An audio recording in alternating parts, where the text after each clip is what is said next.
6:50, but have you just do 2 songs, and we're going to leave the slide up there instead of having words. So you'll do these 2 without any introduction. You'll just do those. Okay, and there's no group singing on this then because they don't have the words, right? Well, they do have the words. Well, they do have. If you'd like them to sing along. Well, I think especially maybe on Blue Boat Home because that is a congregational song and it's an old hymn, so they might recognize it. I don't know. It's up to you. No, that'd be fine. Okay.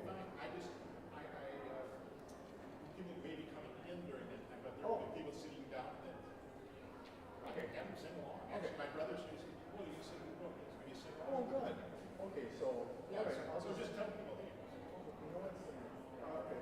And then you're farther down, so right after Mike Oster, so right after Mike Oster, I will stay a little, I'll sing just a little read into the holiness.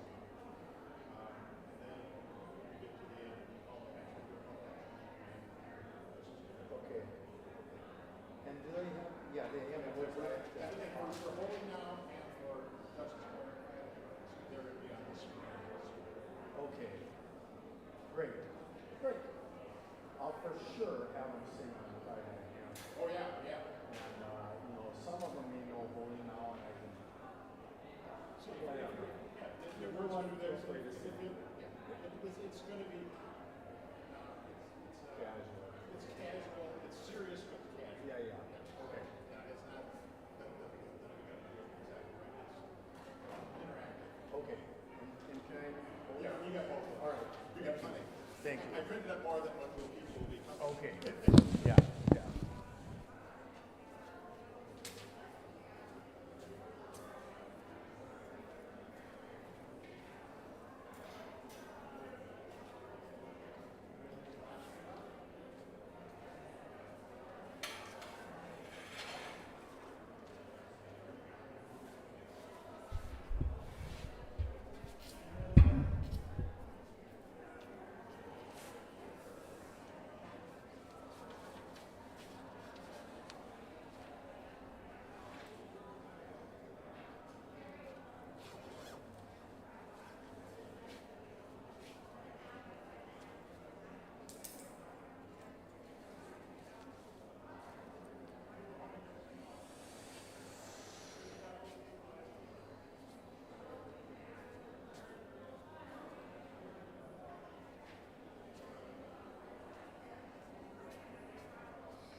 Well, good evening, everybody. It's nice to be with you all on a cold evening. Thanks for braving the weather to be here tonight. Yes. It's good to be celebrating President Jimmy Carter this evening together. And I wanted to tell you, my name is Peter Mayer, and I'm a singer-songwriter, and I'll be playing a few songs as part of the program tonight. And you do have the words, and the first song, I don't know if you're familiar with it or not, but it is to an old hymn. And so if you like, please feel free to sing along really to anything.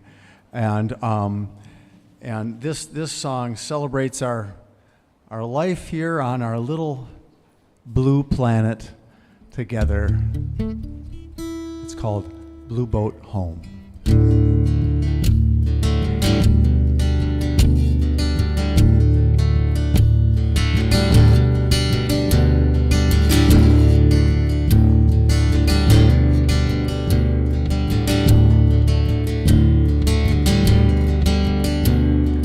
Though below me I feel no motion, standing on these mountains and plains, far away from the rolling ocean, still my dry land heart can say, I've been sailing all my life now, never harbor or port have I known. The wide universe is the ocean I travel, and the earth is my blue boat home.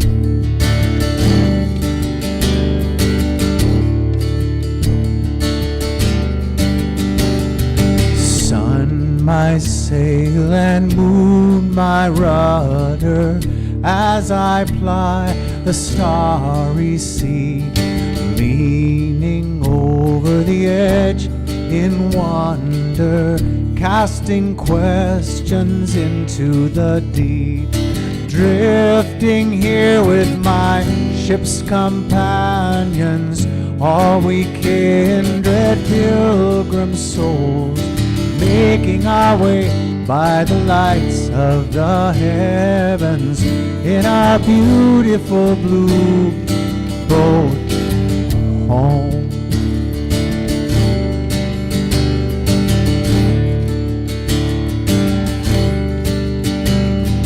I give thanks to the waves upholding me, hail the great winds urging me on, greet the infinite sea before me, sing the sky my sailor's song. I was born upon the fathoms, never harbor or port have I known. The wide universe is the ocean I travel, and the earth is my blue boat home.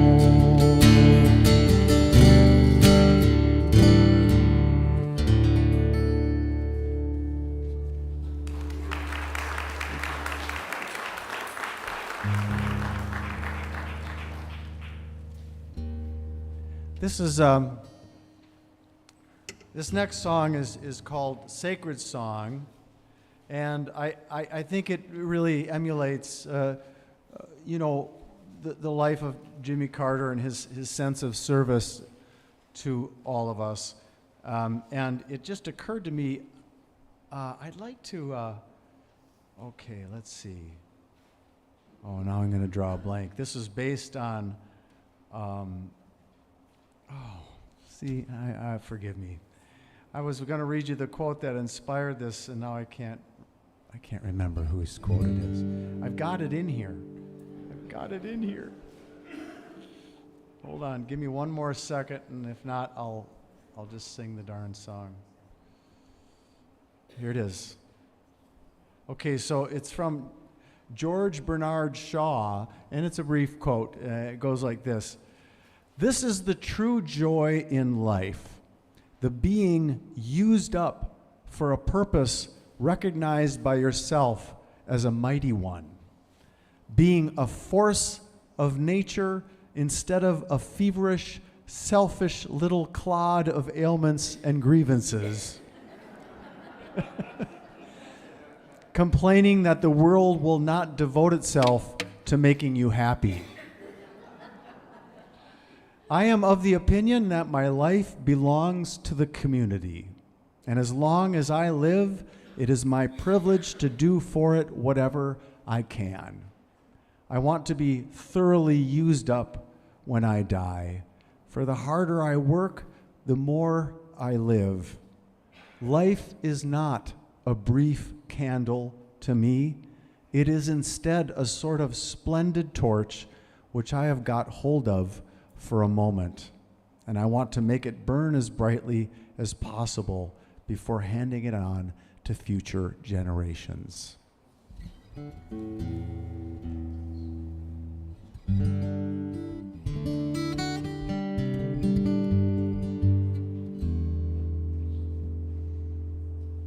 Okay.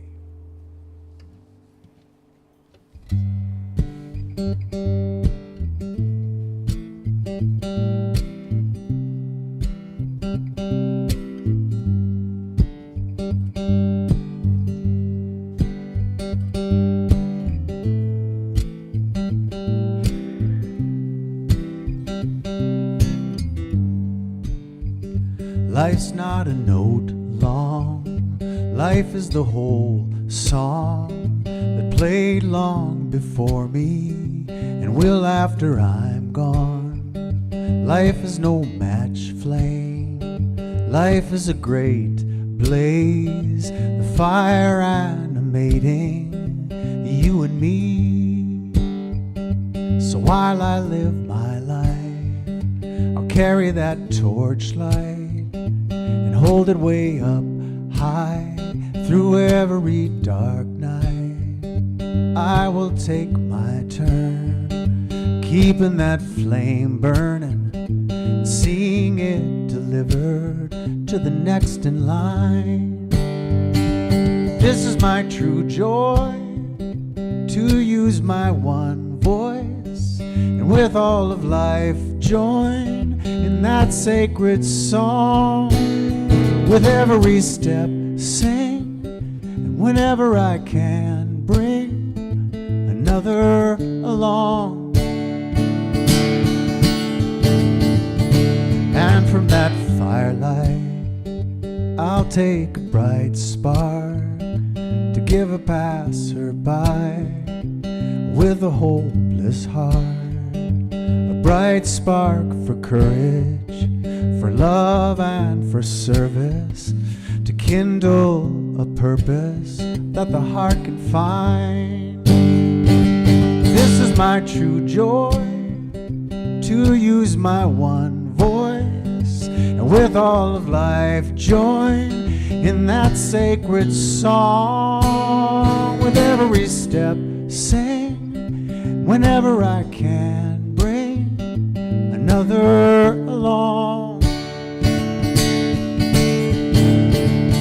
And by the time I'm done, I wanna be used up, just a vibration in that sacred song, and say that I lived and gave what I could give, keeping it strong. I want to live life like it's a torch light, and hold it way up high through every dark night. I wanna take my turn, keeping that flame burning, seeing it delivered to the next in line, and seeing it delivered to the next in line.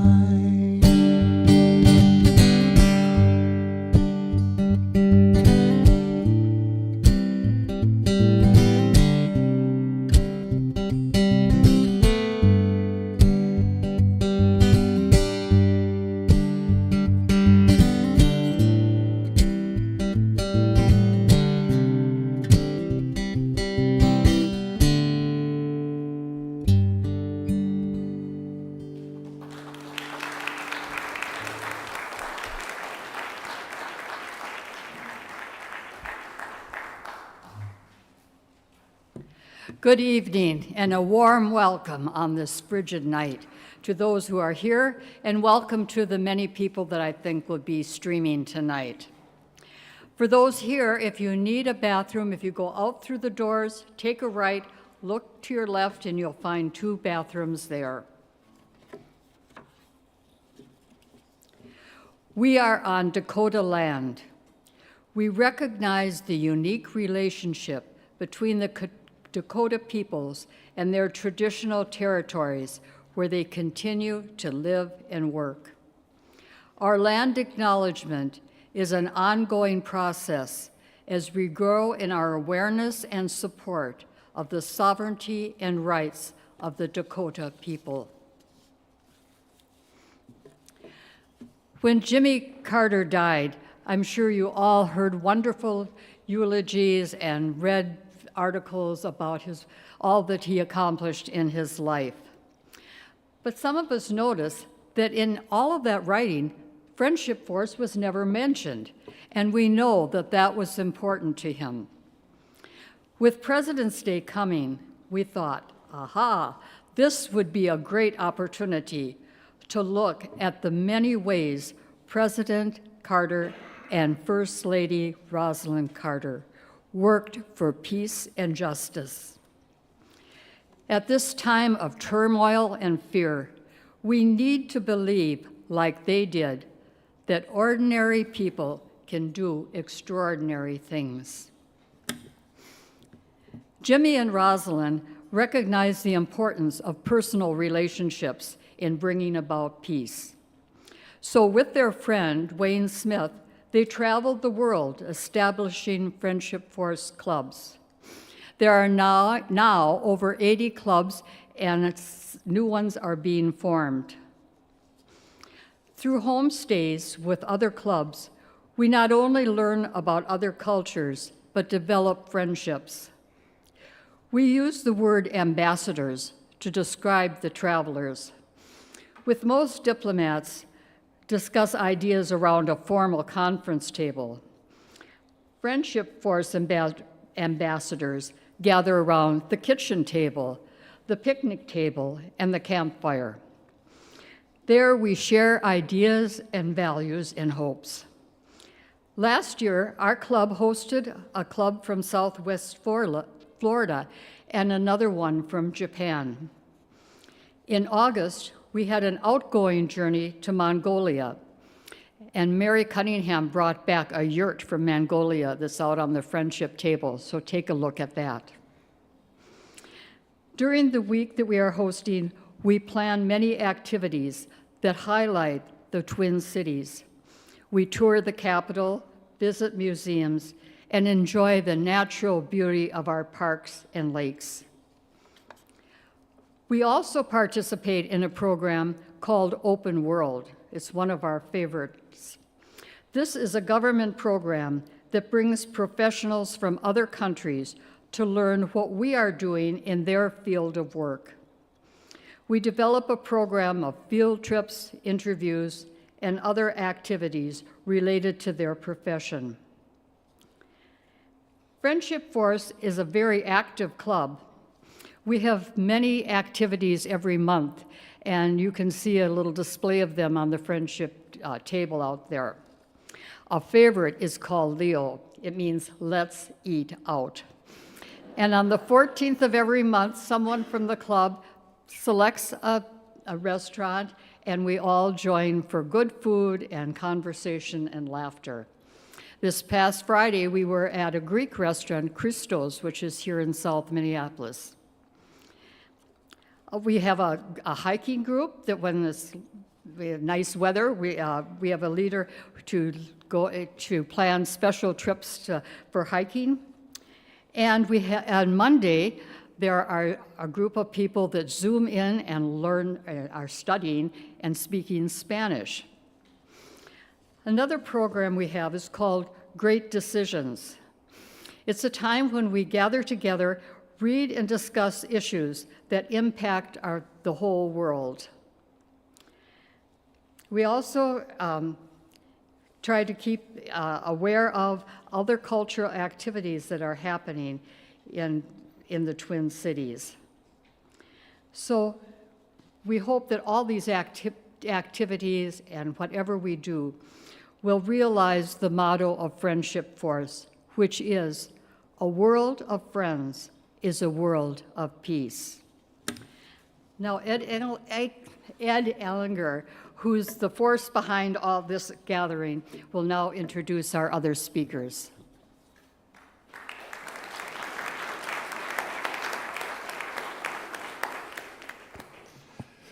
Thank you, Pat. Pat is the president of the Friendship Forest Club of Minnesota, and she's been doing a great job. And it's nice to see all of you here.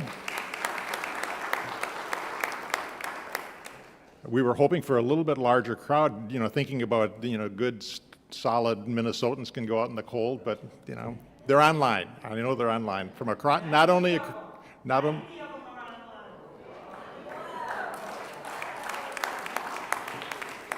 And I know there are people from around the country that are joining us tonight. On this Washington's Day, so this is officially Washington's birthday, but everybody calls it President's Day. And normally, it is the least celebrated national holiday there is. Very few things happen. Mostly it's just, going out and sales on appliances and mattresses. So I hope you got all that shopping done and are here. And because this is a nice gathering and it is going to be a fun celebration of Jimmy and Rosalynn Carter's lives. But first I want to know, how many here knew Jimmy or Rosalynn Carter, had ever met them? All right. And I don't want to ask ages, but how many people here were not eligible to vote for Jimmy Carter? Okay, so we have a fairly old crowd. So. And I'm curious on why you're here, on this cold night. Maybe you were inspired by the work of the Carters. Maybe you were given hope by the Carters and the work that they did. Maybe you just wanted to come here and hear Peter Mayer sing. Or maybe you just wanted to be around people with shared values.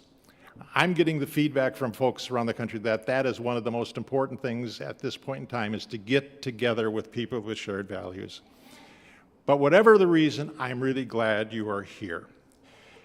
And I'm glad that others are joining us virtually. And I want to call out one. I got a note yesterday from Patty Wetterling.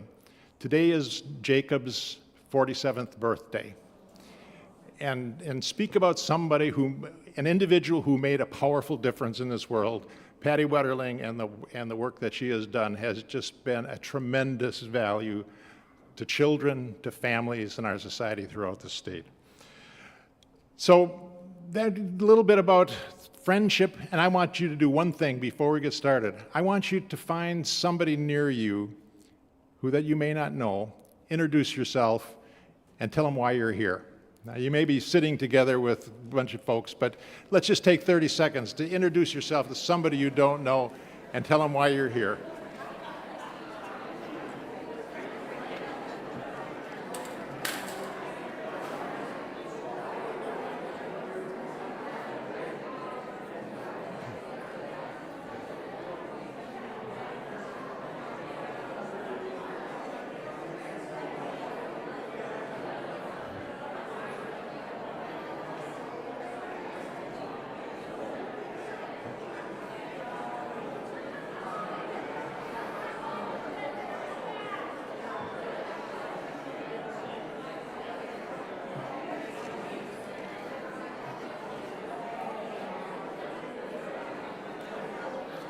All right, let's get back to our places and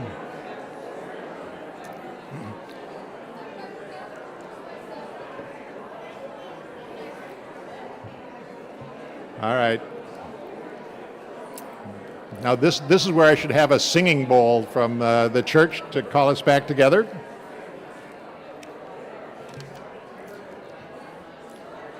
All right. So,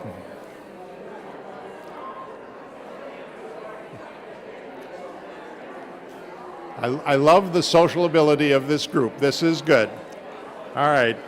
So let us now continue, if we may.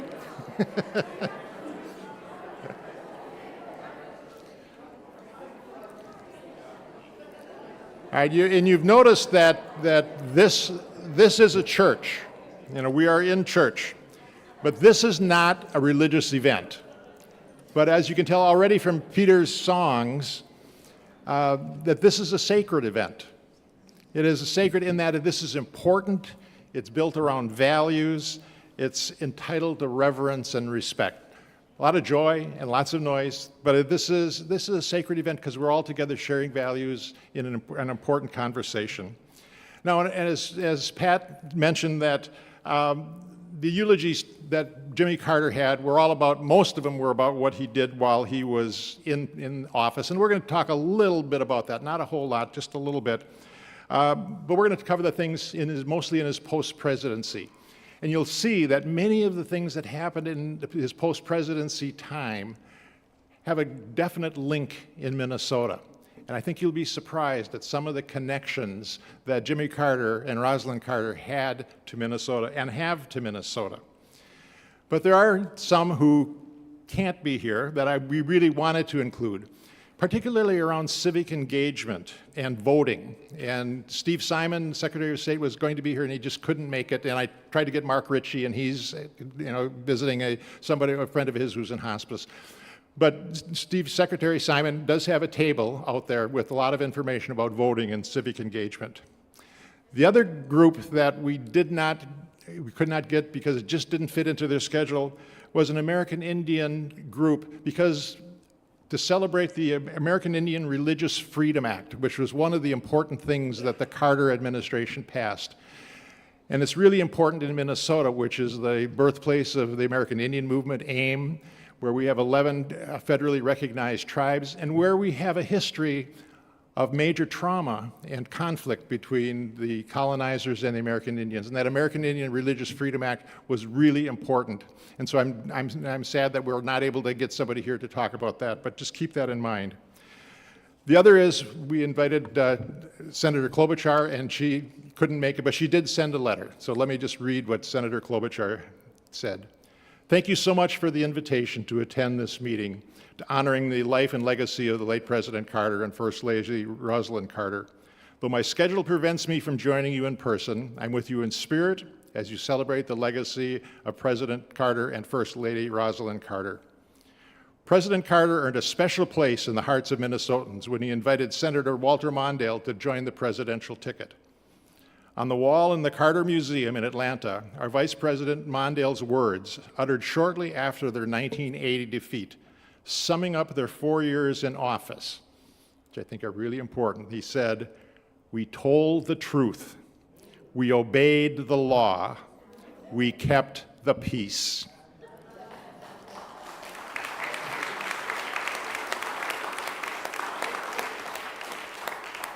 Minnesota will always remember the grits and frits ticket, but President Carter gave our nation that and more. Even during a period of economic uncertainty, he made advancements in protecting the environment, expanding access to health care, bolstering Social Security, and strengthening America's leadership on the world stage. In the years following his presidency, President Carter showed the world that public service transcends public office.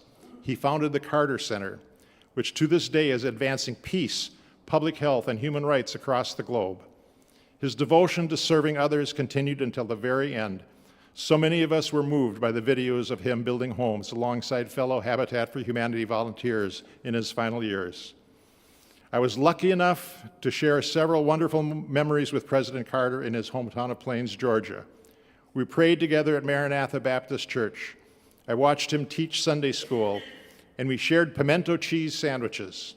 Each time, his profound faith was clearly on display. His legacy lives on, the culmination of a life well lived. He will be remembered not as a politician, but as an unrelenting force for good. Thank you for this invitation to attend, and I'm proud to serve you in the United States Senate. Senator Amy Klobuchar.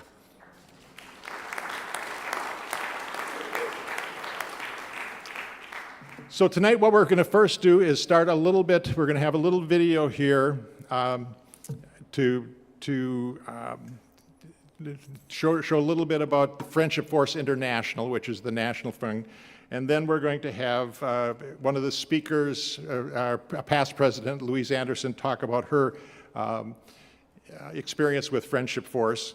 And then we're going to have some speakers from various programs throughout Minnesota. And I've asked them to speak not so much about their program, but about the impact that Carter had on them individually, the impact that the Carters had on the field in which they worked, and the lessons they learned that we can take home together.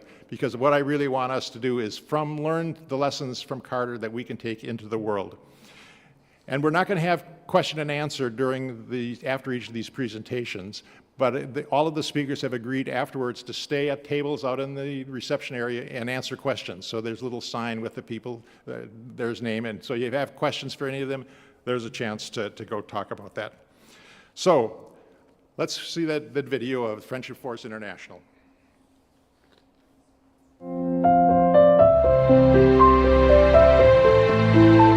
It was just a week visiting another country, staying with a host family, a chance to see the sights, to taste new food, to meet new people, a week of adventure. It was just a week. A week beneath someone else's roof, living with a family who volunteered to open their doors to us, to share their values and beliefs, their rituals and traditions. But they did more than that. As we followed them to local landmarks, as we joined them on their daily routines, as we sat beside them over dinner, they shared more than just their culture. They shared their lives with us, and we shared the same with them. That's when we began to understand the value of what we were doing, the value of a family welcoming a stranger, the value of a stranger becoming a friend. We live in a global society. Never before have more people interacted on an international scale. But as cultures and nations collide, obstacles arise. We make assumptions. We misunderstand. But what if we responded to each other with curiosity and acceptance? What if the simple bonds of friendship could be a global force for understanding and peace? That's what we're doing at Friendship Force International, building peace, one friendship at a time. Founded by Wayne Smith and endorsed by President Jimmy Carter in 1977, Friendship Force International is a non-profit organization dedicated to promoting global understanding through travel. We recruit private citizens as friendship ambassadors to travel internationally, immersing themselves in local culture in order to spread the message of international friendship and global peace. We've grown into a global network of Friendship Force clubs, led by volunteers in more than 350 communities throughout 70 countries, totaling approximately 16,000 members worldwide. Visiting ambassadors spend a week or more in the home of a host, developing long-lasting relationships through a true cultural exchange that promotes friendship and international goodwill. Our members are ordinary people just like you, who travel or host in the name of global friendship. So experience different views, discover common ground, become a member of Friendship Force today, and join the movement.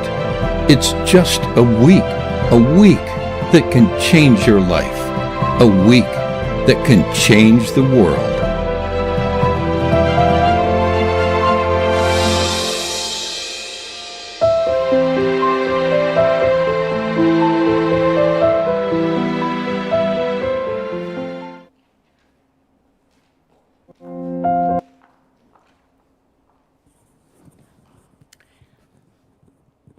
I'm Louise Anderson. I served as past president, so I was in Florida when I was given this assignment. I wasn't at the meeting, but anyway. Ed has asked me to talk about the impact that the Friendship Force has on my life. I grew up in a farm in Iowa, and the only culture I learned about was the agriculture. So Friendship Force has really changed the way I see the world. My first trip was in 1980 to South Korea. And I'd never been to Asia, and I fell in love with Asia and have been there several times. And I want to share my trip to Nepal. By the way, Jimmy Carter is the only president that has visited Nepal. This was taken at the birthplace of Buddha, and it really shows the interconnection of religions. This is a Buddhist principle, along with Jimmy's Christian principles. And I have truly believed that making friendships will bring world peace. And I think I'm really thankful for Carter's contribution. Rosalynn served on the national board for Friendship Force for 25 years. So I appreciate their contribution. Okay, the next slide. Just to review, Friendship Force will offer intimate lifetime friendships. You can travel in an in-depth style, but also an intimate style. Gives you the opportunity to learn new cultures, and you learn the day-to-day activities of individuals. And often we have a community service opportunity with these travel opportunities. Next slide. Okay, this is my homestay in South Korea in 1980. And Paul, our technician, said that maybe I looked a little younger then. I was placed with Cho family in Busan, and they did kind of a connection. I'm a social worker. They placed me with a doctor and a nurse, and then their 3 lovely children. And then the next slide, you can see we're participating in day-to-day activities. Now, there is an exchange part, and the Cho family were able to come, not to Minnesota, but with the Iowa Friendship Force a year later, and I was able to introduce them to my family. Now, the next slide. We can do this club to club, 7-day journeys, or the other option we have are these global discovery journeys. And I visited Jordan, and we had a combination of homestay, where the Friendship Force contracted with a guest house, and 5-star hotels. And we also camped in the desert. So the next slide. So we did the usual activities, the historical sites, the biblical sites, but we also got into mosque. We cooked with locals. We had some cooking lessons. And we learned some of the crafts of Jordan. And the next slide is, of course, we went to Petra. Okay. On the next slide, you'll see that we did a community service project.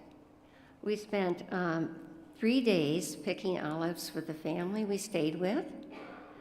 And after we had picked them, and we did work all day, they brought the lunch out into the field. We took the olives to a local cooperative, and the olives were processed into olive oil. And so this would provide olive oil for our family for 1 year. On the next slide, you'll see another global journey to New Zealand. And if you haven't been to New Zealand, I suggest you go with the Friendship Force. They have many, many clubs. And so they were able to offer a focus group on farming. So we were able to visit the farms of vegetables, fruits, animals, and then we got some white wine in New Zealand also. On the next slide, we learned how to greet the Maori culture. And I have to say this was pre-pandemic, the COVID pandemic, so, okay. We spent time learning their dance and we shared a meal with them.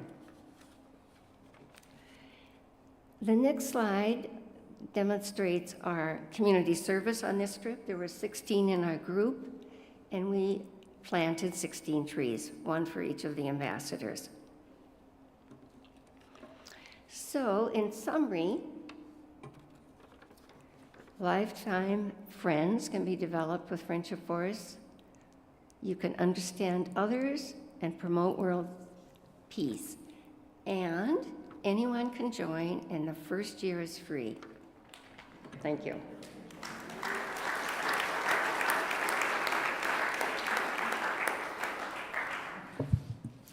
Thank you, Louise.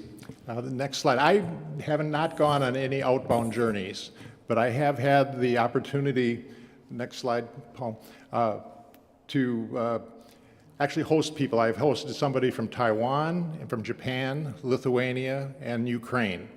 And this is just an example of Victor, who stayed at my house, and my brother Tom came over, and that red pot there, I had the best, Victor made the best borscht I have ever eaten. But it's been nice. It's been helpful to know that Victor over in Kyiv is still alive and doing well with his family.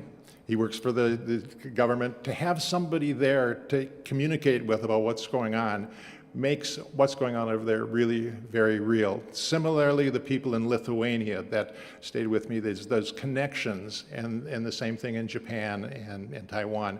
When hurricanes happen, when the Chinese are acting up, or when something happens, it is nice to have those connections.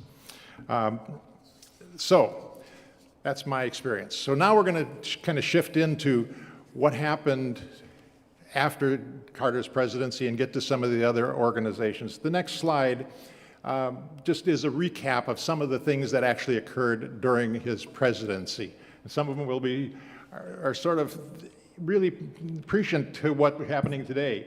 You know, he made the vice president a really important position. He gave us tax returns. You know, his inauguration party was not sponsored by any organization and $25 charges.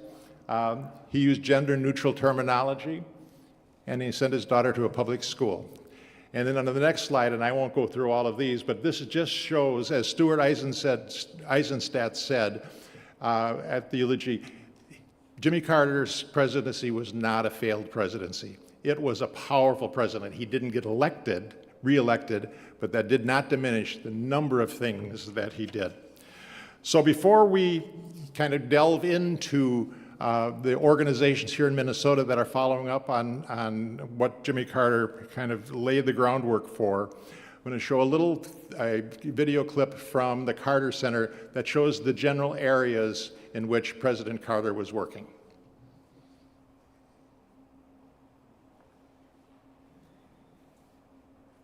Our commitment to human rights must be absolute.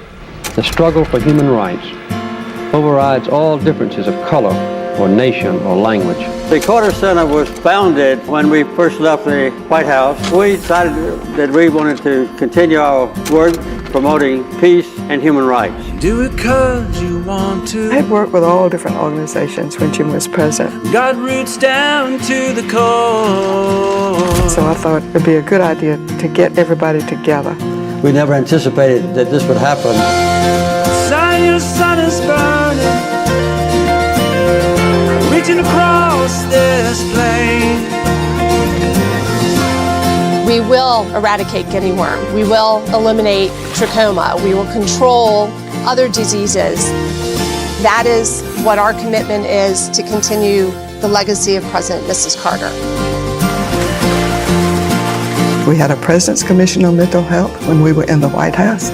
And now I have a really good program at the Carter Center. Let the gift get taken. We want to vote. Be brave and never hide.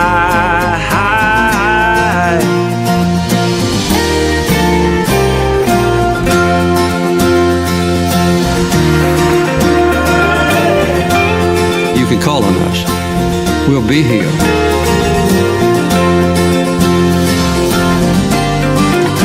My grandfather's legacy is a legacy of human rights. And what human rights means is we have to create space for people who are getting together to do the work and protect the others that can't be here. We can choose to alleviate suffering. We can choose to work together for peace. We can make these changes, and we must. Your sun is burning, reaching across this plain.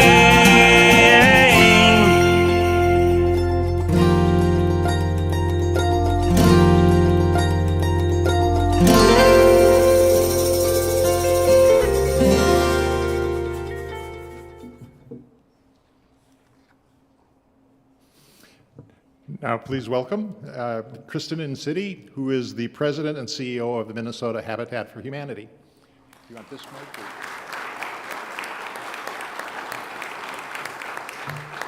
Well, thank you for the invitation to be here. As I was watching the video, I was thinking, ooh, it's hard to follow that beautiful video. And maybe you were all also reflecting on the beginning about just really valuing human rights. And one of the things I was asked to share about is a call to action, which I think really sums it up in value human rights and getting involved in a way that you think you can do that in your work. But the Carters were instrumental in impacting Habitat for Humanity. On the first slide, or the next slide, it kind of talks about their first launch into Habitat's work.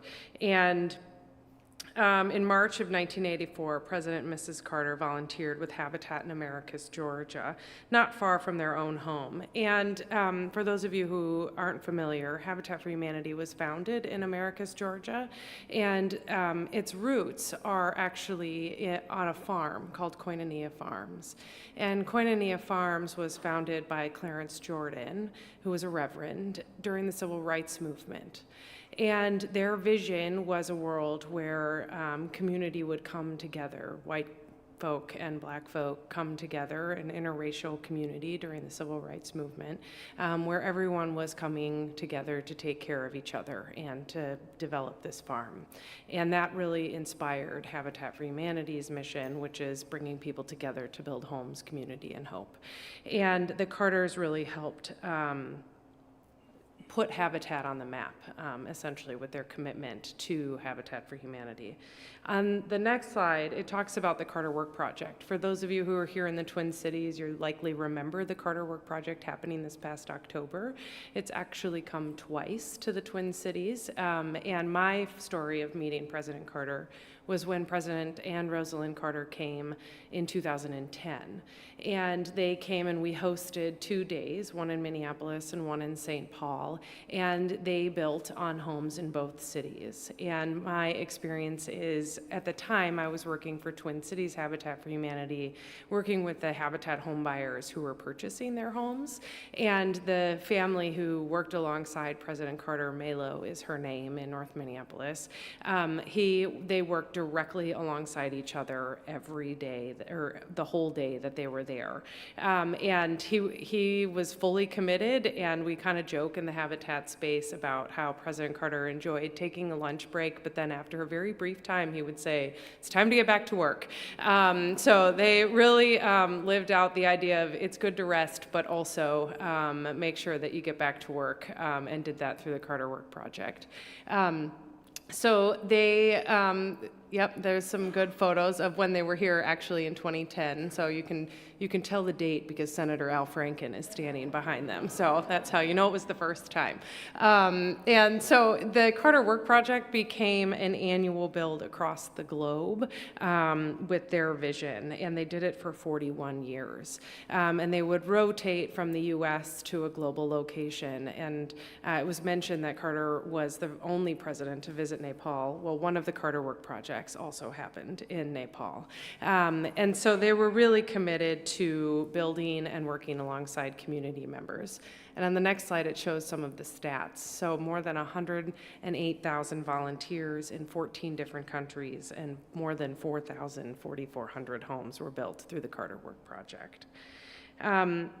I've kind of talked a little bit about this on the next slide already, but you know, the Carters didn't just lend their name, they worked alongside us and always did. I can't remember what date the last Carter Work project was where they participated, but even that one, maybe you remember, there was a news story actually, it was in Canada, and President Carter actually, he fainted on site, and they took him back to the hospital and got his EMT care, and then the next day he came back. So like they were very committed to the build and the activity and working like everyone else on a build site. In 2024, the next slide just highlights the most recent Carter Work project. The Carter Work project will continue in honor of both of them, and it will change over time, most certainly based on world dynamics and those types of things. But we were thrilled to have it here in St. Paul on the east side, and maybe some of you had the opportunity to participate. I know a couple of you did. Steve in the back there, he was able to be there. It's this really beautiful thing. Even if you can't participate in the building, joining in an event or an activity when it does happen just really brings you this sense of community, and how when a small group of people come together, you can make a big impact. And on the last slide, it just kind of restates what I said earlier. We talk about how Habitat for Humanity is in every community, and Millard Fuller, the founder of Habitat for Humanity, really had this idea of starting habitats in church basements and around kitchen tables, and that's how they got started. Most Habitat affiliates, some of them actually still operate in their church basements. The Northfield Habitat affiliate does, in fact. Anyways, it was a community grassroots effort, and when the Carters got involved, it really gave Habitat for Humanity the momentum it had in order to make it one of the largest recognized brands and have the impact that we've had around the globe, not just here in the Twin Cities and across the state of Minnesota. So we're grateful for their leadership, and more importantly, I think the example that they showed in how you can bring people together and start with something simple like housing and a place to sleep at night or a concrete floor in other communities, and how that can have ripple effect around your community and in the globe. So thank you for this time.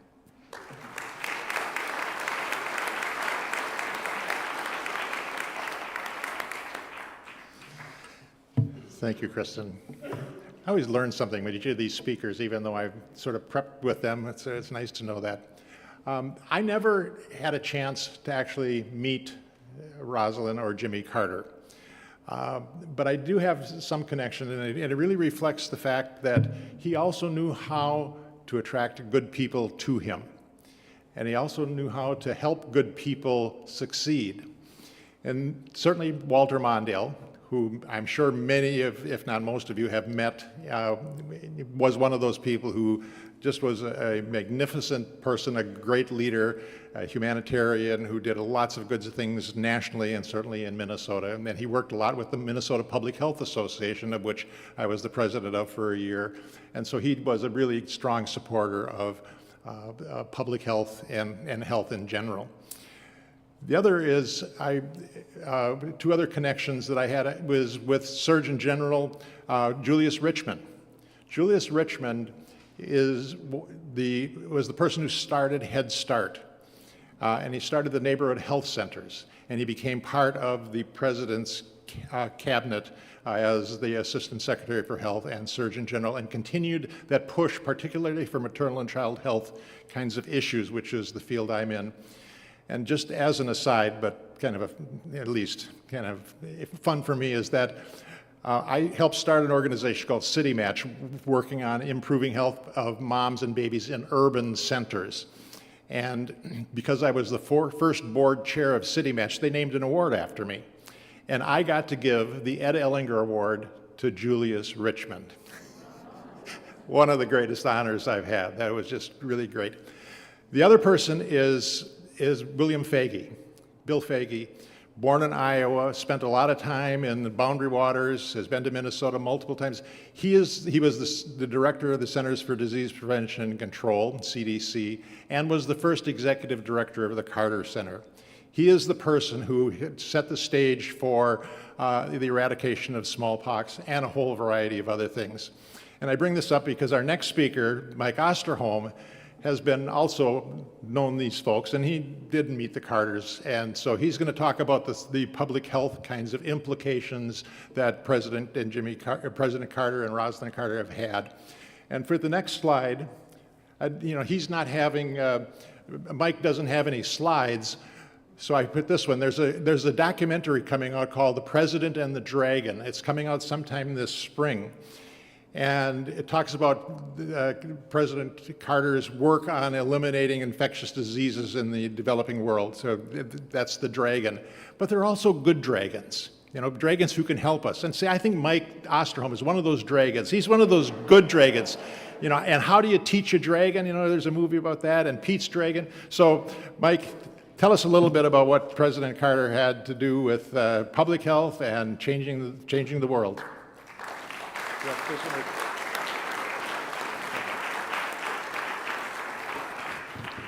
Well, Ed, I have to tell you, in 50 years in this business, I've never had an introduction like that before. Never. Well, first of all, let me just make a general comment, and I'm struck by this, and this is actually somewhat emotional. I'm going to borrow from a song you have in your song sheet there, Pete Seeger. Many years ago, the late, great Harry Chapin had an opportunity to interview Pete Seeger. And he took him aside and he said to Pete, Pete, you're spending all this time out here in this anti-war issues, and you're doing all these kinds of things like this. He said, does it really make any difference? And Pete looked back at Harry and he said, Harry, I don't know. I think it does, but I don't know. But I can tell you one thing. When I put my head on the pillow at night and fall asleep, I know I spent the day with the really good people, I feel like that tonight here. This is a place with the really good people.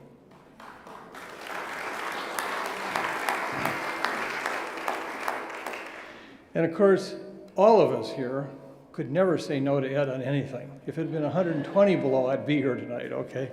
And that's a real honor. The other thing I just have to acknowledge, the person who's following me here is one of my dear personal heroes. It's not often you get to be on the same podium with one of your heroes. Becky Rom is as good a steward and as good a friend to the wilderness of Minnesota that has ever existed. And that takes in a lot of really great people. And we owe you so much for what you do and how you do it. So thank you for that. So I did have the opportunity to know Jimmy Carter. And through much of it was at his work at the Carter Center, where, as Ed already pointed out, Bill Fagey actually was the first executive director after he moved on after President Carter's 4 years in office. And Bill is a truly wonderful man. He's still alive, lives out on the West Coast, and someone who I still talk to and find great informed leadership from his part. And I'll never forget the very first time I was at the Carter Center after it was been constructed, and I had not yet met Jimmy at that time.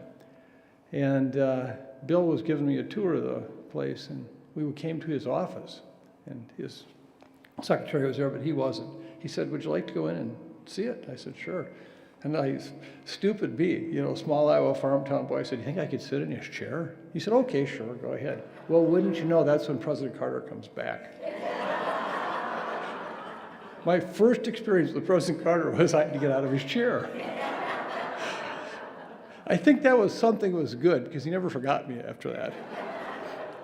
But what I want to share with you is what the Carter Center has done under President Carter and Rosalynn Carter's leadership and their vision is what I call soft power, public health diplomacy.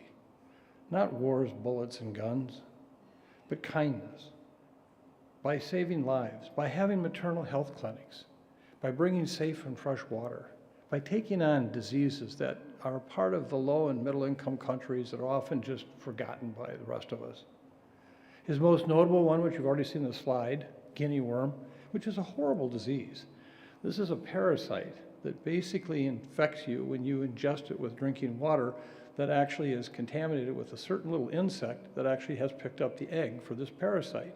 And then the cycle happens where you then get it, and within the next year you develop this very, very long worm that starts to grow inside of you. And then it comes out, and it's very painful. And actually you wrap it on a stick, and it often will be 3 feet long by the time it finally comes out over weeks and weeks. Very painful. Often the wounds get infected, and then that causes a serious problem. So what do you do to try to deal with it? You go put your feet in water. Well, that's exactly how the eggs then leak out, and the whole cycle starts over again. Well, President Carter took on this issue of what's called guinea worm. And the time he did in 1986, there were 34 million plus cases a year in the world. Last year we had 14 documented cases in the world, and we're really close to eradicating it. And it was all his program to get safe water by having nets screening the water, by having certain drugs, and then most importantly, to educate the patients who did develop it as to why they shouldn't be in the water with their legs and so forth. And it was year after year after year of doing that, finally brought this back down. And he did this on many different diseases. River blindness, there's other ones that were listed there that was him taking these on when there was no profit motive for anyone to take it on if you were a pharmaceutical company. Many of the governments of the world just let it go. And he saw how you could improve the life of people by soft power, by that public health diplomacy. And in fact, it was that of interest that brought me to my most interesting involvement with President Carter. In 1994, the University of Minnesota School of Public Health celebrated its 50th anniversary, and I was the co-chair of the planning committee for that event. Very proud to do that. And we had solicited, and I was able to nail down with great pride, Bill Faggy to come and be our guest speaker for the big evening banquet. Well, about a week and a half before that event, I get a phone call from Bill. I'm then working at the State Health Department, and he says, "Mike, I'm really sorry, I can't make it." Okay, he said, "President Carter has just been able to barter a ceasefire for 1 week in South Sudan and Sudan to deal with the issue of guinea worm and a measles outbreak. And I'm assigned to go and oversee this," which Bill did. But he said, "Let us work on it and maybe we can help you out, okay?" So sure enough, we threw it around, and it turned out that Bill knew Art Buchwald, the famous journalist, humorist, etc., incredible public speaker. And Bill got President Carter to call Art Buchwald to say, "You got to go do this in Minnesota." And he said, "I'm not even sure you're going to get paid, but it doesn't matter, you got to go do it." Which, of course, was wonderful. But I didn't know that at the moment. And about 3 days before the event, we're still trying to work this out. And my secretary comes into my office and says, "I've got this lady, she sounds kind of goofy." And I said, "Well, what?" She said, "Well, she keeps saying President Carter wants to talk to you." And I suggested, well, maybe it was. So she put the call in. It was his secretary. And he called to tell me, "Mike, Art Buchwald's going to come and do your talk for you." It was one of those moments where I was really feeling relieved we had a speaker for the evening. But most of all, just to hear the delight in the fact that Jimmy Carter got Art Buchwald to do something. He was just so excited about that. So I don't know who was more excited, Art or Jimmy or me. But I just leave you with this last thought, that I'm now watching with great pain, and it's very hard for me to talk about it, a total destruction of our soft power, a total destruction of our public health global diplomacy. I'm watching 23 million people who are about to stop getting AIDS drugs that have lived very productive, incredible lives. They've stopped transmission of HIV infection from an infected mom to a newborn baby. We've stopped that. That's all going to end. In the 1980s, I remember very well, and Ed can attest, sometimes attending 4 to 5 funerals a week in this city from HIV/AIDS. And here's just one example of what we're about to do, is turn 22 million people off of their drugs and say, "You're on your own now," in countries that they'll never otherwise get them. That is the exact opposite of what Jimmy Carter would do. And today I sit here before you and say, my God, we need Jimmy Carter.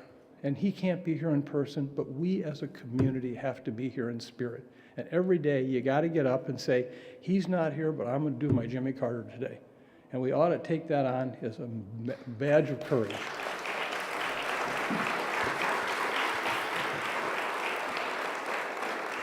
And so with that, I'm very honestly here to say to you tonight, thank you for what I know you're going to do, okay? And I'll tell you, that chair was actually kind of cool. Thank you.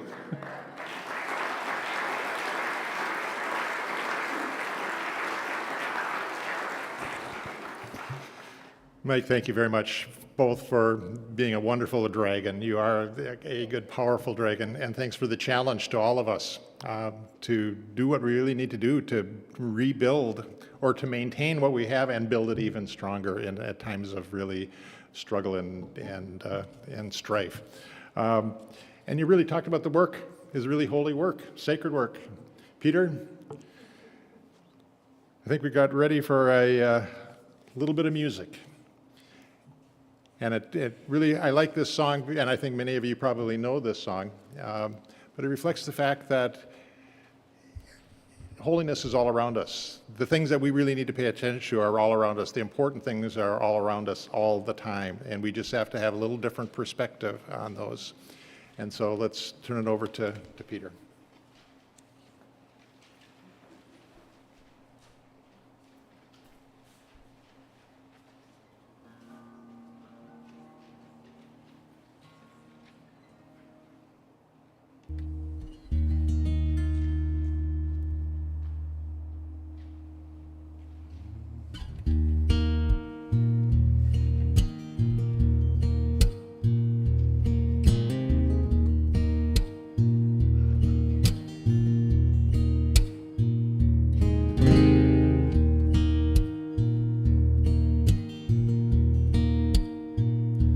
When I was a boy, each week, Sunday we would go to church and pay attention to the priest.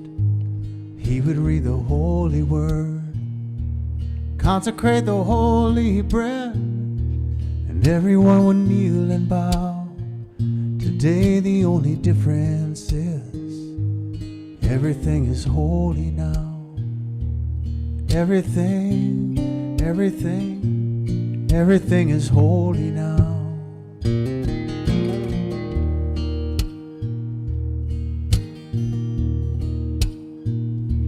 And when I was in Sunday school, we would learn about the time Moses split the sea in two. Jesus made the water wine.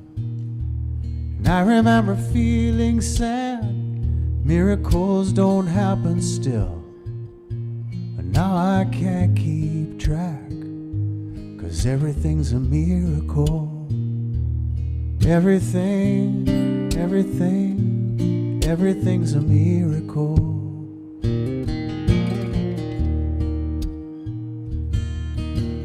Wine from water is not so small, but an even better magic trick is that everything is here at all.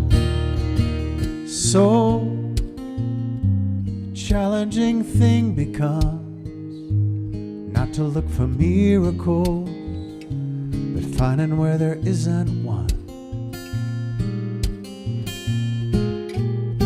When holy water was rare at best, it barely wet my fingertips, but now I have to hold my breath like I'm swimming in a sea of it. Used to be a world half there, heaven's second-rate hand-me-down, but I walk it with a reverent air, 'cause everything is holy now. Everything is holy now.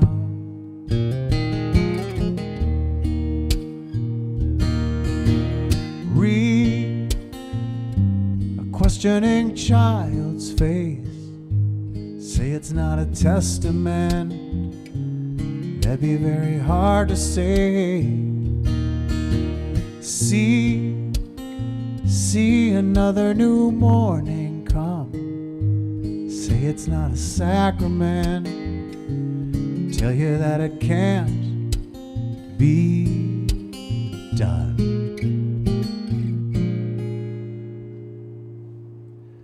This morning outside I stood, I saw a little red-winged bird shining like a burning bush, singing like a scripture verse.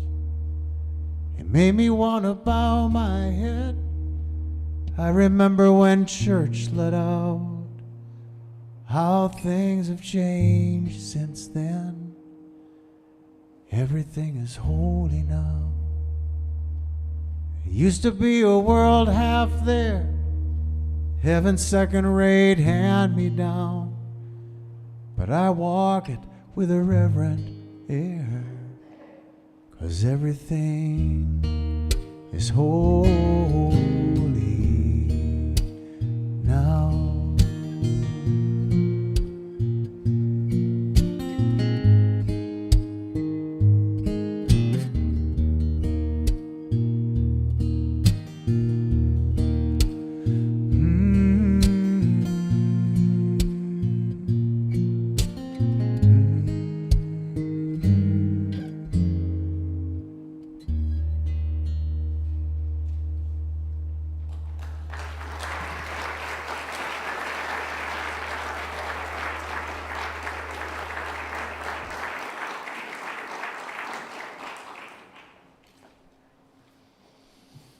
We have to recognize the miracles that are around us and then pounce on them and expand them.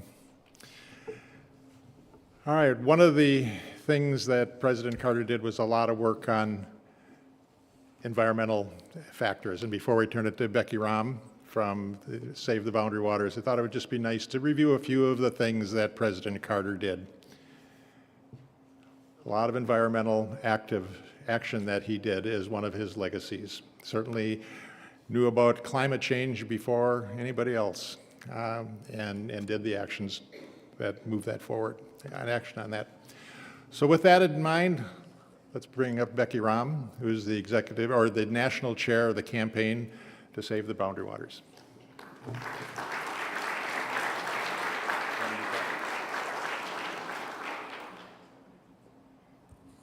Thank you, Ed, and thanks so much for inviting me to talk to you tonight about Jimmy Carter. President Jimmy Carter deserves the gratitude of the American people for his conservation legacy. The Alaska National Lands Conservation Act of 1980 was the most expansive land conservation law in the history of the nation, protecting more ecosystems, wildlife, and wild country than any other measure by any other president except Theodore Roosevelt. Carter added protections to the largest national wilderness area east of the Rockies and north of the Everglades, the Boundary Waters Canoe Area Wilderness. Jimmy Carter and Walter Mondale loved the outdoors, and they loved fishing. For Mondale, it was canoeing and casting for walleyes in northern Minnesota lakes. Mondale said he discovered the Boundary Waters at the age of 21, and he strove to paddle in the wilderness every summer thereafter. At a dinner in Anchorage, Jimmy and Rosalynn Carter told me of their joy of fly fishing in the rivers of the Arctic National Wildlife Refuge. During the Carter presidency, Carter and Mondale lunched together every Monday. Undoubtedly, they discussed matters of global and national significance. But my guess is that they also talked about their love of the outdoors and what they could do to protect America's wild country for the benefit of all people for all time. The enduring public lands legacy of the Carter-Mondale administration begins in Minnesota and ends in Alaska.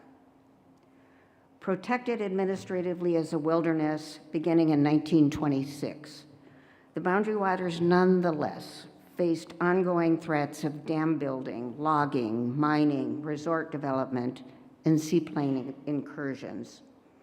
The passage of the Wilderness Act in 1964 classified the Boundary Waters as congressionally designated wilderness, but the protections were imperfect, leaving the wilderness area vulnerable to logging, mining, and incompatible uses such as motorboats and snowmobiles, generating dissatisfaction and concerns over the fate of the Boundary Waters.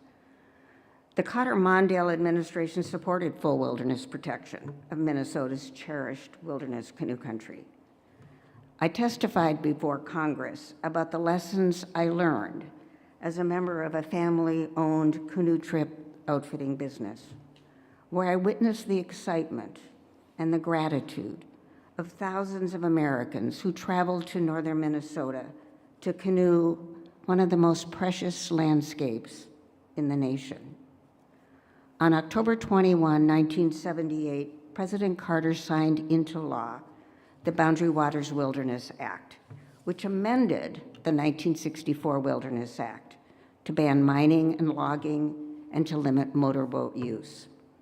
America's most visited wilderness deserved no less.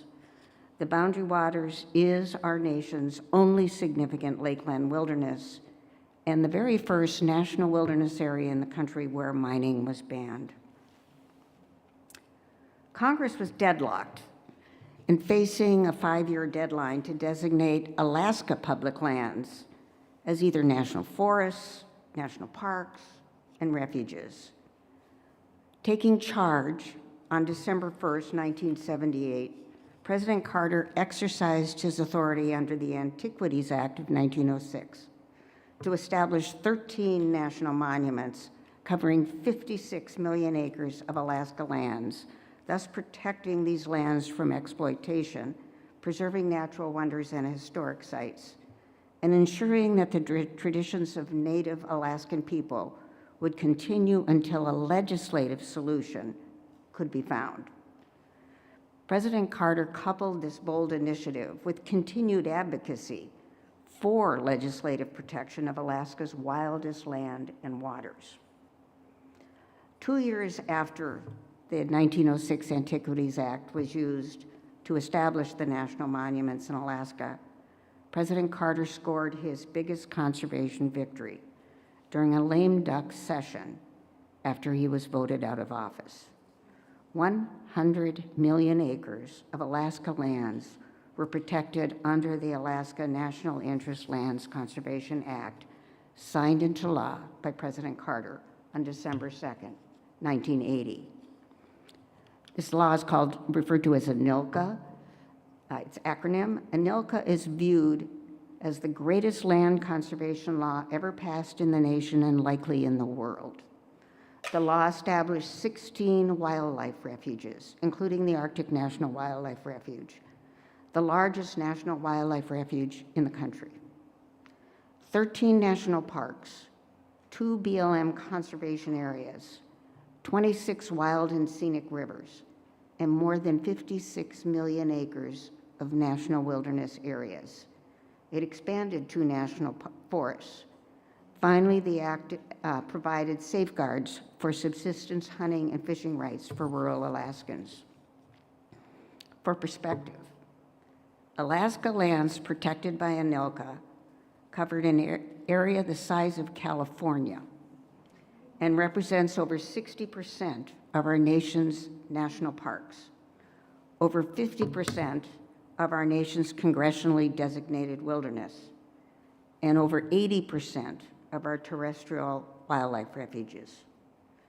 Remarkably, both President Carter and Vice President Mondale remained engaged and active in conservation for decades thereafter.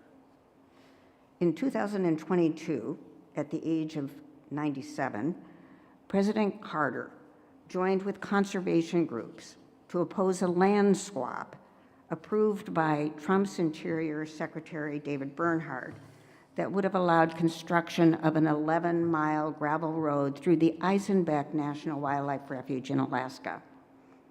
President Carter feared that the land exchange would lead to the unraveling of ANILCA.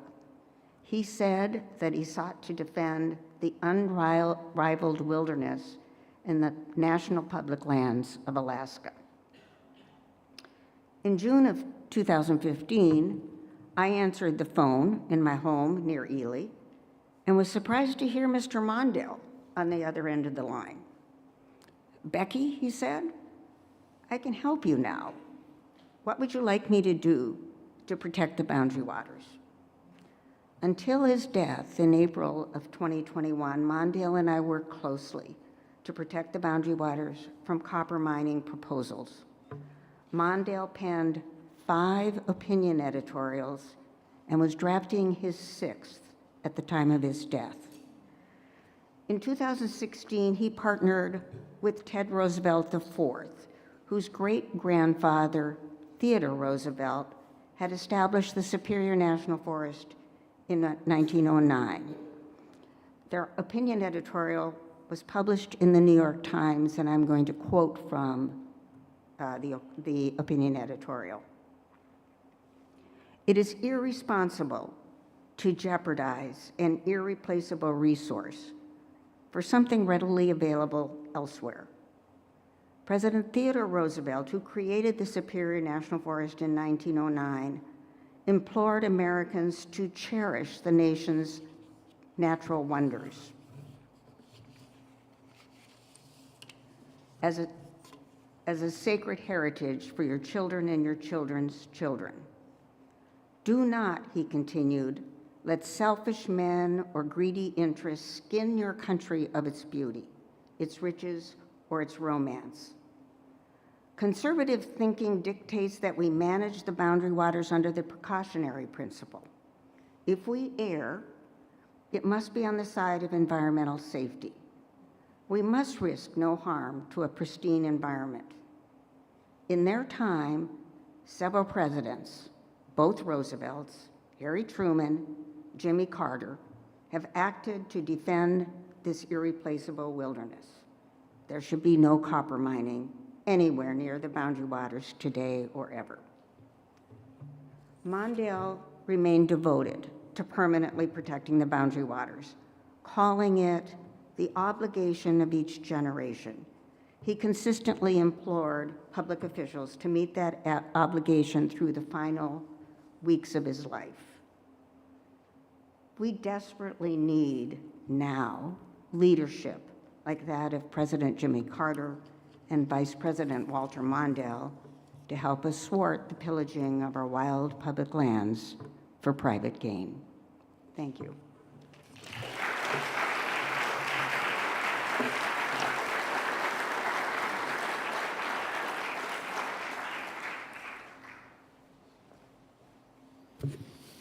Becky, thank you very much. A lot of power in this room, a lot of powerful messages. We have one last message before we sort of get to the end and find out what we're supposed to be doing next. We're going to be talking about, this is one thing that I was unaware of actually, the Rosalynn Carter Institute for Caregivers. The interim CEO of that organization, that institute, lives here in Minnesota.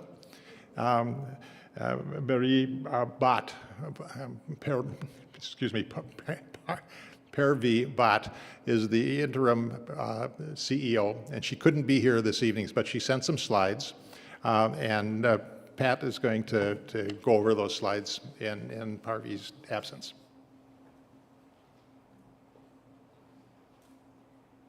I'm Pat Helin, and I'm president of the Friendship Forest Club of the Twin Cities. Just slipped off, forgot that one. I hope I didn't miss any of the other information in the body of my talk that was really important. Okay. There are only 4 kinds of people in the world: those who have been caregivers, those who are caregivers, those who will be caregivers, and those who need them.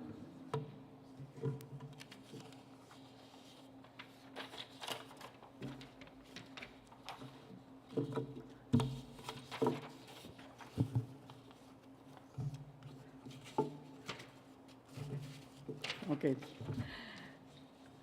Founded in 1987 by the late former First Lady, the Rosalynn Carter Institute for Caregivers promotes the health and strength of caregivers at every stage of their journey. We work to create a world where every family caregiver is seen, heard, and supported. RCI's grounding philosophy is to better support caregivers and provide more tailored, nuanced, and intentional solution. And then in a note that she wrote, she said, "We are humbled by the outpouring of care, inspiration, and commitment, celebrating the visionary leadership provided by President Carter and former First Lady Rosalynn Carter. Their shared commitment to building a caring society is evident in their focus, their own experiences, and their kindness, paired with a sharp eye on impact. This deep knowledge of the trade-off, challenge, and interdependence of community galvanized their undeniable ability to see the unseen. Mrs. Carter noted in her famous quote that we are all a kind of caregiver. Help us all see that we are in this moment of care together." Thank you. Those are the words of Poor Vibat.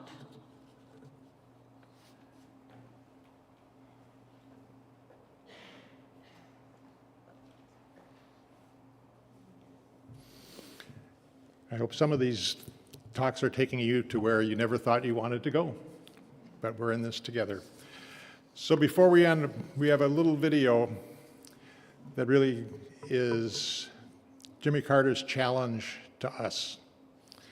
And so let's take a look at that before we figure out our next steps as a community.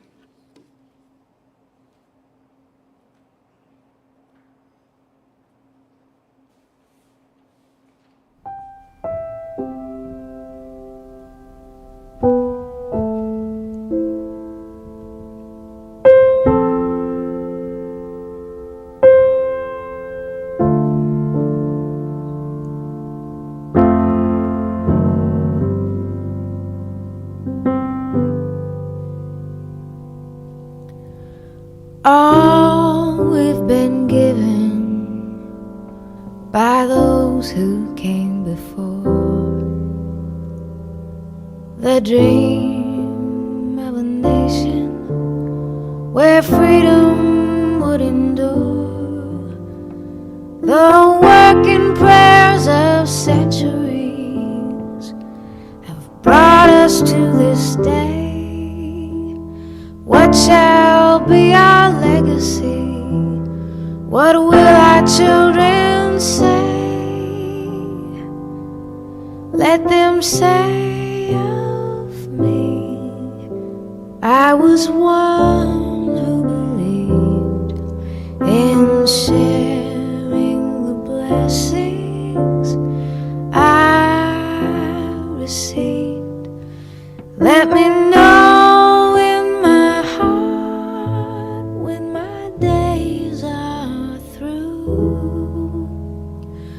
America, America, I gave my best to you.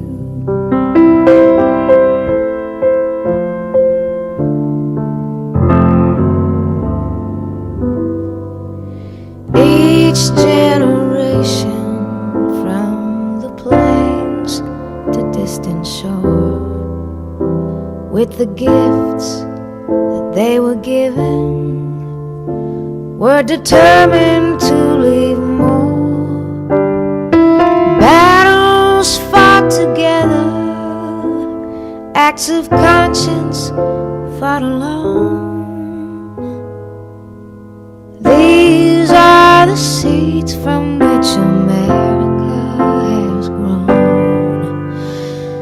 Let them say I was one who believed sharing the blessings that I received.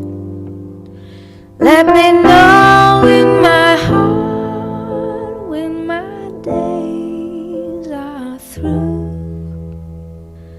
America, America, I gave my best to you.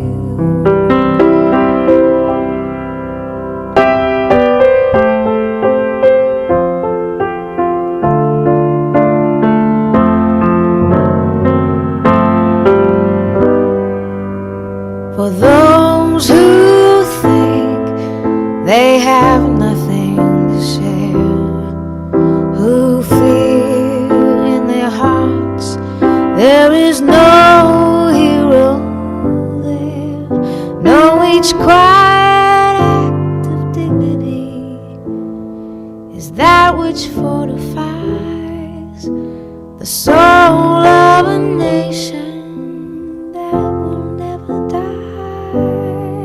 Let them say of me,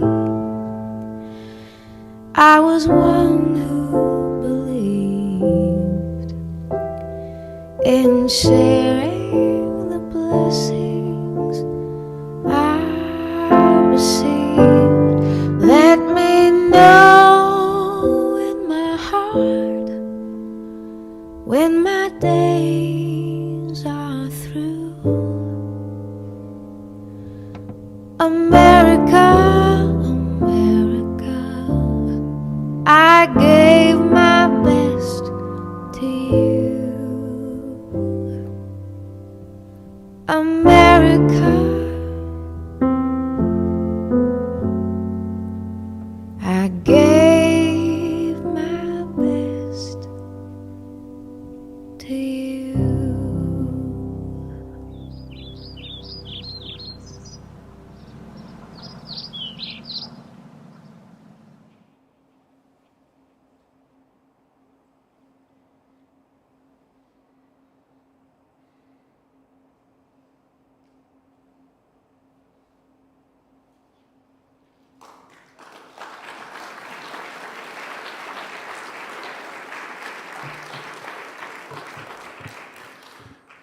That certainly was a tribute to Jimmy Carter, but also a challenge to all of us.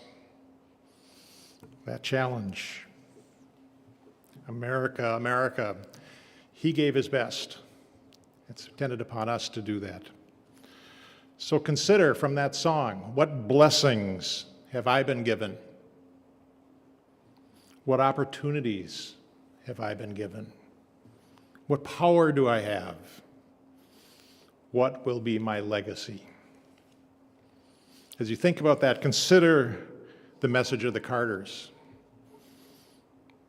The power of relationships, of friendships, power of bringing people together, developing partnerships, making community connections, and always a commitment to the greater good with a long-term vision, with no contribution too small. The Carters helped us move from the perspective of I to the perspective of we, connections, connections. So consider, with that moving from I to we, the next slide. What blessings have we been given? What opportunities have we been given? What power do we have? What will our legacy be? Important in these days. So with those considerations, let's act. Let's act with the model of Jimmy and Rosalynn Carter by making new friends and strengthening current friendships, by connecting with individuals and groups who share your values and interests, with organizations who could use your expertise and your energy, develop these new partnerships and start right now. There's no time to waste.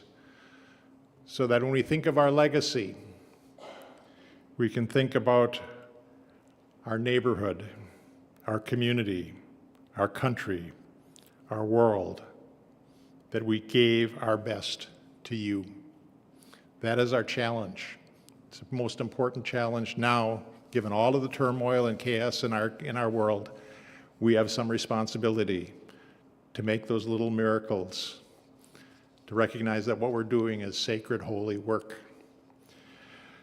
So we're going to end with some songs that I hope you participate in, and then following this, their speakers have said that they would stand around a table out there and answer any questions that you might have and share some relationship building, and recognize that March 1st, coming up, is World Friendship Day. So I would encourage you, find somebody in this room that you don't know and develop a friendship. And maybe before March 1st or around March 1st, get together for coffee or some lovely beverage and expand that friendship and that partnership. So let us go forward in music.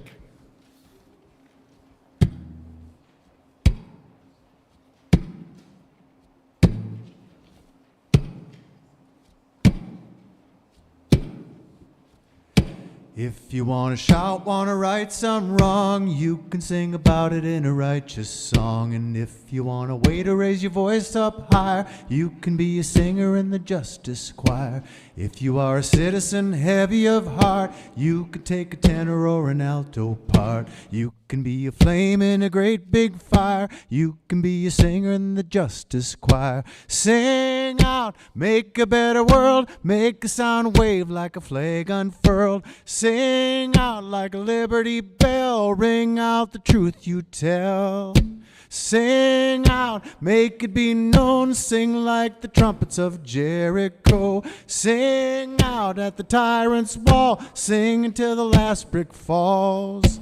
Sing about courage in the face of fear. Sing about light when the darkness nears. Sing about truth to the shameless liar. Sing about freedom in the justice choir. Sing about the weak in the halls of power. Sing about the earth in a desperate hour. Sing about the poor when the rich conspire. Sing about love in the justice choir. Sing out, make a better world, make a sound wave like a flag unfurled. Sing out like a liberty bell, ring out the truth you tell.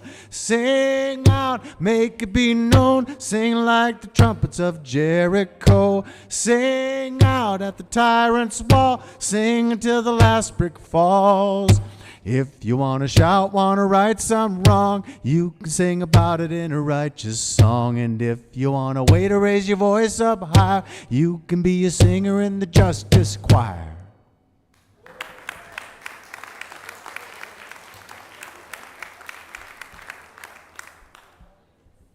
Well, we thought it would be appropriate to end with Pete Seeger's great song. I'm hoping you know this one.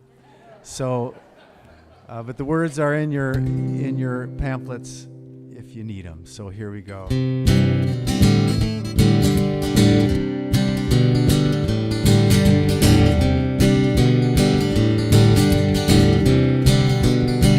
If I had a hammer, I'd hammer in the morning, I'd hammer in the evening, all over this land. I'd hammer out danger, I'd hammer out a warning, I'd hammer out love between my brothers and my sisters all over this land. If I had a bell, I'd ring it in the morning, I'd ring it in the evening, all over this land. I'd ring out danger, I'd ring out a warning, I'd ring out love between my brothers and my sisters all over this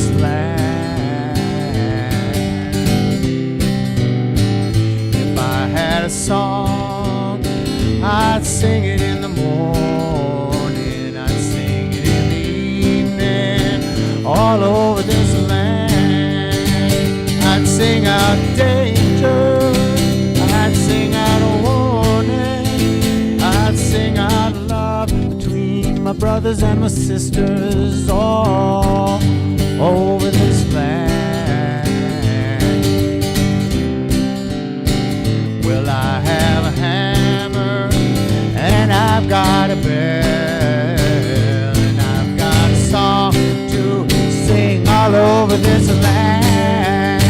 It's a hammer of justice, it's a bell of freedom, it's a song about love between my brothers and my sisters all over this land. How about if we stand as we're able and sing the last verse again? Well, I've got a hammer and I've got a bell and I've got a song to sing all over this land. It's a hammer of justice, it's a bell of freedom, it's a song about love between my brothers and my sisters all over this land. Ooh,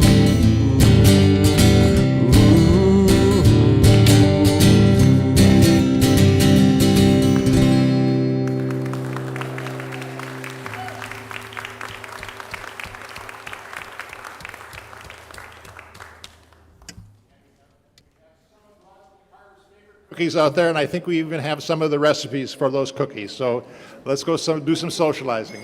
Thank you all for being here.